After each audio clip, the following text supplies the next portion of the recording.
奇葩嚣张的邻居竟然把鞋柜呢放在公共楼道里，看我如何一招治他，把他治得背负的。我们隔壁呢是一直没有人住的啊，房屋一直是空着，可能邻居是在其他位置有房子住嘛。然后突然有一天，就是上个月嘛，突然搬来了一对50多岁的夫妻，也就是我们的邻居啊。刚开始刚认识嘛，刚搬过来，也是非常的有礼貌，相互打了招呼，印象还是可以的啊。没想到呢，有一天我下班回家，突然就看到了门口多了一排就是鞋柜啊，就是这个鞋柜呢，大概做了有个1.2米左右，因为呢，它还是没有那么夸张，也没有超过坐到我这边来，所以说我也没有在意，毕竟没有影响到我的生活嘛，我也没说什么，毕竟邻里邻居的和睦相处是最重要的。但没想到呀，接下来的事真的是让我崩溃了，他们不仅是搞了一个公共鞋柜，鞋子乱丢乱扔啊，根本不往鞋柜上放，扔的乱七八糟的，而且呢，把各种杂物收的什么垃圾了，收的什么瓶子，收的什么纸盒子，包括买菜的什么推车，全部都堆到门口啊，真的是让人看得非常的崩溃。大家明白那是什么感受吗？就是大夏天自己一推开门，出门就是一堆臭鞋啊，包括鞋臭味、脚臭味，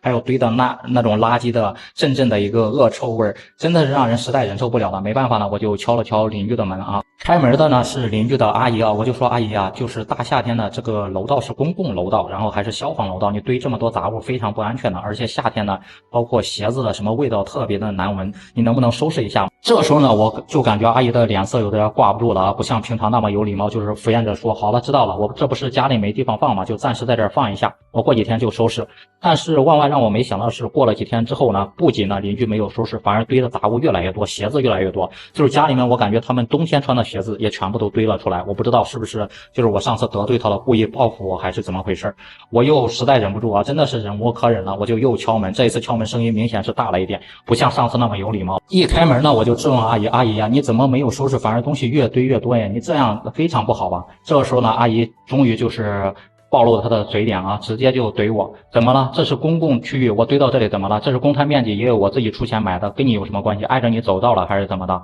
还每天说有味儿有味儿，你是狗鼻子呀，每天都能闻到味儿。其他邻居怎么没意见？就你有意见，就你事儿多呀？你年纪轻轻怎么这么多事儿了？我放在这里怎么了？碍你什么事儿了？又没有放在你屋里。真的是阿姨的一顿话把我怼的竟然是顿时语塞了，顿时哑口无言，顿时懵了。然后呢，没等我反应过来，阿姨砰的一声把门就给关上了，留下我一个人在门外，完全是闷圈的一个状态。没有办法啊，看来说理是说不通的，真的是秀才遇到兵，没办法，我只能跟物业打电话了。物业经理呢也是反复劝阻了几次，包括呢他们之前就表示，他们之前就跟这个邻居说过不能堆放杂物的，也是帮他们收过几次，但是呢没有办法，他们不听，顽冥不化嘛。你每次帮他收完之后，他们第二天呢又摆出来了，真的是拿他们也没有办法。物业经理也只是摇摇头。最后呢，我只能跟消防投诉，说他堵着公共楼道有消防安全隐患。消防的人员来了之后呢，敲他们的门，他们死活也不开门，怎么也都不开，而且呢嘴里还一直在骂骂咧咧的，说我多管闲事，说我狗拿耗子，说我这种人呢就不配当邻居啊，真的是骂的特别的难听。人家消防员也非常的无奈，把他的杂物临时给清走了。清走之后呢，没想到他们第二天依然如旧啊，该怎么摆怎么摆，该怎么报复你怎么报复你，该怎么堆怎么堆。我真的是遇到这种邻居，真的是几天晚上都睡不着觉。我呢就躺在床上啊，反反复复苦思冥想，终于呢心生一计，于是呢我就第二天找了一个木匠，然后打了一个箱子，就放在他们家的鞋柜旁边，然后我就在网上买了很多廉价的过期那种什么鱼罐头、腌菜、榨菜什么，反正是气味越重越好的东西啊，全部放在这个置物架上，就挨着它的鞋柜来放。而且我每次吃完海鲜那种海鲜的垃圾，我也不再带下去了，也放在这个置物架上啊，真的是啊，整个的鱼腥味、鱼臭味混合这个鞋臭味啊，我每次出门呢都要戴2层的口罩。